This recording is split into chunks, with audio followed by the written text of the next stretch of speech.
Après avoir étudié le scénario de la guerre des standards et celui de la négociation au travers d'organisations d'établissements de standards, voyons les deux autres moyens d'atteindre la compatibilité dans l'industrie numérique.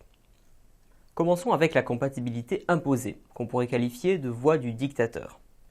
Le scénario peut se produire lorsque des entreprises, des gouvernements ou institutions publiques disposent d'un pouvoir ou d'une influence suffisant pour faire accepter leurs propres standards sans négociation ou guerre des standards digne de ce nom. Des entreprises telles que Apple, Microsoft ou Google sont régulièrement citées comme exemple.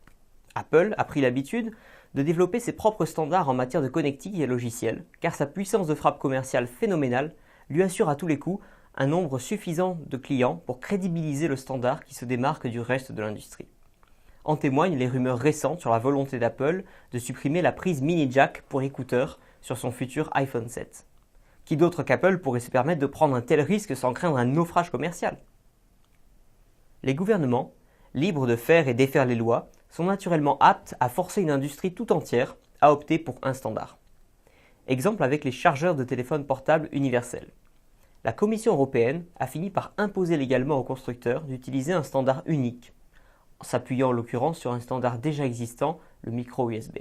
Mais avant de se précipiter pour critiquer cette voie qui n'est d'ailleurs pas dénuée d'avantages, il faut rappeler que même les plus grands géants industriels ne sont pas automatiquement capables d'imposer leurs standards lorsque le marché n'en veut pas. Microsoft en a fait l'amère expérience après avoir bataillé pour imposer son fichier audio d'extension .wma, concurrent du très populaire .mp3 et qui n'a jamais pu supplanter. Microsoft avait beau contrôler l'écrasante majorité des systèmes d'exploitation des PC du monde entier, le consommateur a définitivement dit non. En plus d'avoir l'avantage de débloquer ou d'anticiper des situations d'incertitude où les négociations sur un standard traînent en longueur ou souffrent de sabotage, le dictateur propose parfois des solutions techniquement satisfaisantes. Quant à l'imposition réglementaire par des autorités publiques, elle présente une faille dangereuse en ce qu'elle empêche l'avènement d'innovations technologiques, fruits de la concurrence.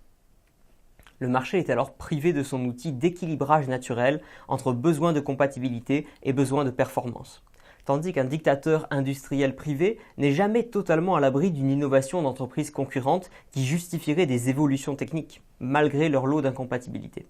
Le dernier moyen pour rendre compatibles plusieurs produits consiste à recourir à des convertisseurs, c'est-à-dire ajouter un accessoire entre deux connecteurs incompatibles pour les relier et les faire fonctionner ensemble. Cette voie est parfois considérée comme un échec, mais il faut lui reconnaître le mérite de débloquer des situations d'impasse dans des négociations, ou encore le fait d'éviter une guerre de standards et son lot inévitable de coûts irrécupérables. En outre, le consommateur n'a pas toujours conscience de l'avantage que peut lui procurer un standard efficace, quitte à devoir recourir ici ou là à un convertisseur. C'est le cas du port Thunderbolt mis au point par Apple et qui équipe notamment les MacBook Air. Il aurait été physiquement impossible de proposer un ordinateur aussi fin si une prise plus courante comme VGA ou HDMI avait été intégrée.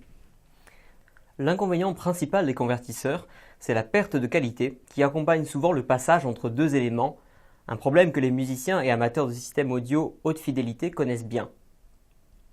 En multipliant les convertisseurs, on augmente les risques d'imbrication imparfaite, d'éléments défectueux ou d'introduction de parasites.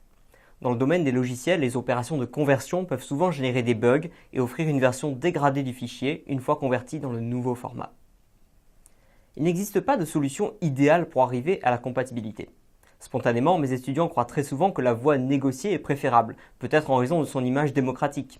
Mais ce qui est juste dans la vie publique n'est pas pour autant souhaitable dans les institutions privées, dont nous avons la liberté d'être clients ou non.